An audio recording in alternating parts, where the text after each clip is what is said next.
Muito bom dia, que a graça e a paz do nosso Senhor Jesus Cristo seja contigo. Quem fala com você que é o pastor Fred Lopes, da Igreja de Cristo, no Parque Ateneu, na cidade de Goiânia, no nosso abençoado estado de Goiás. É uma satisfação recebê-lo em mais um Ecoando EBD ICMA. Nós estamos aqui dando continuidade à série As Parábolas da Bíblia, nessa semana falando sobre a parábola do semeador, que foi ministrado no nosso último domingo às 9 horas da manhã, na Escola Bíblica Dominical, aqui na ICMA, por mim mesmo, pastor Fred Lopes.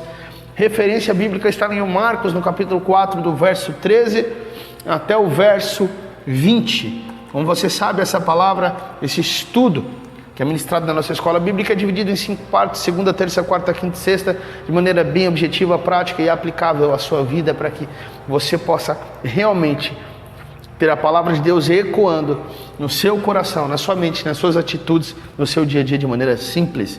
Você possa então abrir o seu coração para receber aquilo que o Senhor tem a falar com você nesse dia. Amém? Meus amados, vamos lá então em resumo o que é que Jesus queria ensinar com essa parábola. Em primeiro lugar, o motivo pelo qual a grande maioria dos judeus não cria nele. Porque essa é a indagação dos seus discípulos. Mestre, se tu és Deus, se tu és o Messias, por que a nação de Israel, com a qual Deus fez um pacto e a quem fez as promessas, não recebe o que o Senhor está falando? E a resposta de Jesus é que, primeiro, havia uma ação satânica no coração, tirando a palavra daqueles que ouviam, sem compreender, sem interesse naqueles que seguiam a Jesus, pelo pão somente, pelos milagres. É como uma semente que cai à beira do caminho. Jesus diz então que havia também aqueles que tinham interesse por ele, mas era um interesse superficial e raso, e seguiam a Jesus somente por um tempo. E quando viram a exigência de Jesus para o discipulado, que era renunciar a si mesmo, eles desistiram. Um caso desses é o relacionado pelo evangelista João, em João 6,66, quando Jesus disse: se vocês não comerem minha carne e não beberem meu sangue, vocês não têm a vida eterna. E aí o pessoal diz: mas isso aí é muito duro de ouvir. É claro que Jesus estava falando da sua morte, a carne e o sangue representavam a sua morte. Comer e beber é espiritual, é se apropriar pela fé. E aí, qual foi a resposta da multidão?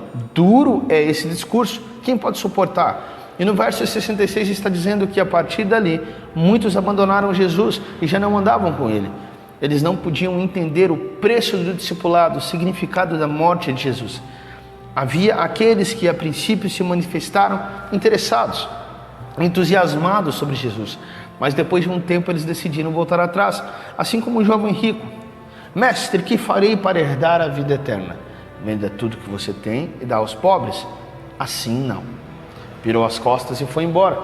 É o cuidado do mundo, o amor às riquezas. Como Demas, que Paulo falou em 2 Timóteo 4,10, Demas me abandonou tendo amado o presente século. Meus amados, e não são poucos os que fazem isso. O ponto é que somente 1/4 parte das multidões é que entendeu o que Jesus dizia, quem ele era de fato, e se converteu, resolveu segui-lo. E aqui se encaixam também os 12 apóstolos e aquele círculo de pessoas ao redor. E mesmo assim a devoção e consagração deles não era igual. Jesus também queria ensinar que, embora a maioria tivesse o rejeitado, havia um remanescente fiel e que o evangelho haveria de produzir frutos no tempo adequado, no tempo dele. E é o que traz esperança na pregação. A maioria vai rejeitar, mas tem um solo bom, que vai frutificar no tempo de Deus. Mas, amados, Jesus também queria ensinar que o reino de Deus cresce. E eu queria chamar a sua atenção aqui para isso. Que o reino de Deus cresce através da pregação da palavra.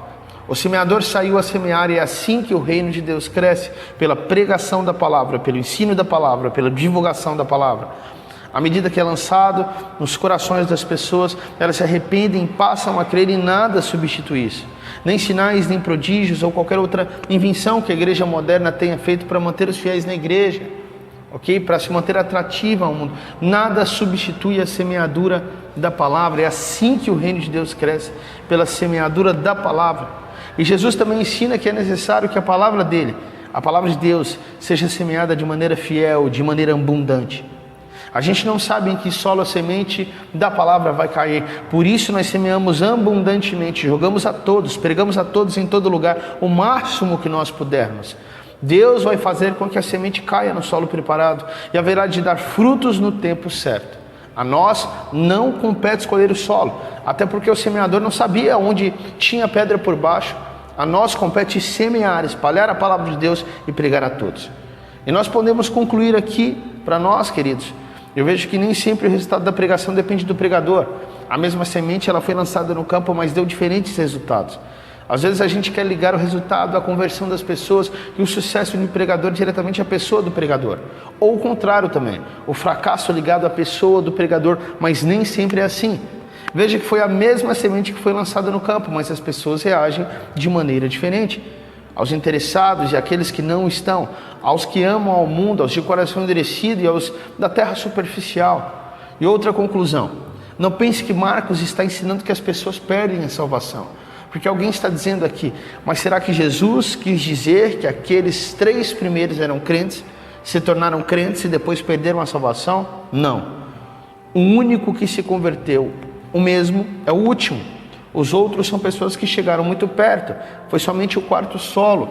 O solo realmente que se converte, que entrega o seu coração, que entende verdadeiramente, que recebe e que segue a Cristo. Os outros ficaram interessados, participaram da igreja, ouviram a palavra de Deus, chegaram a se tornar membros e batizaram, mas no final não tinha raiz. A semente nunca de fato brotou. Não está falando de perder salvação aqui, mas de gente que se interessa pelas coisas do Evangelho, mas não permanece, no fim volta atrás. E ainda hoje essas coisas impedem as pessoas de seguirem a Cristo e dar fruto para a vida eterna. Então nós temos em primeiro lugar o desinteresse, coração duro. Tem aqueles que amam o mundo. Meus amados, realmente a palavra de Deus e o Evangelho são coisas que transformam as nossas vidas, mas a verdade do Evangelho não é simples nem fácil. E muitos amam as coisas do mundo, os desejos desse mundo, e essas coisas sufocam a verdade nos seus corações, né? Nas igrejas isso aqui se repete. Isso aqui é um quadro dentro das igrejas. Uma membresia da igreja nunca é 100% solo número 4, o solo que recebe a Jesus.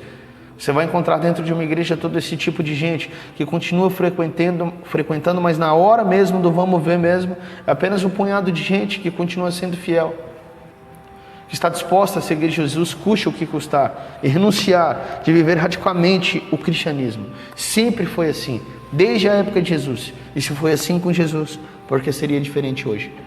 Sempre foi assim. A grande pergunta que nós temos que fazer nesse dia e ao final aqui do Ecoando dessa semana é: quem sou eu nesse quadro? O alvo dessa parábola é colocar um espelho diante de você e pedir para você se olhar aqui. Você dizer aonde eu me encaixo aqui, onde eu estou aqui. Porque a resposta dessa pergunta, meus amados irmãos e irmãs em Cristo Jesus, tem implicações eternas, tanto para a sua vida aqui como no mundo vindouro. Então que Deus nos ajude a sermos como um bom solo, que recebe a palavra com perseverança e com bom e sincero coração, para que ela produza frutos em nós. Amém?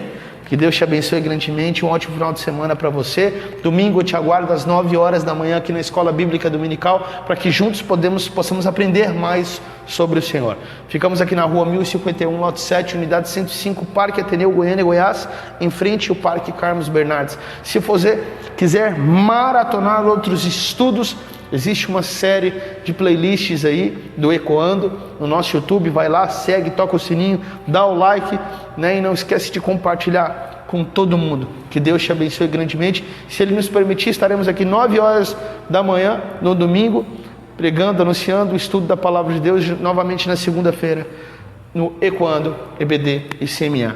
Ok? Que Deus te abençoe, tchau, tchau, e até a próxima.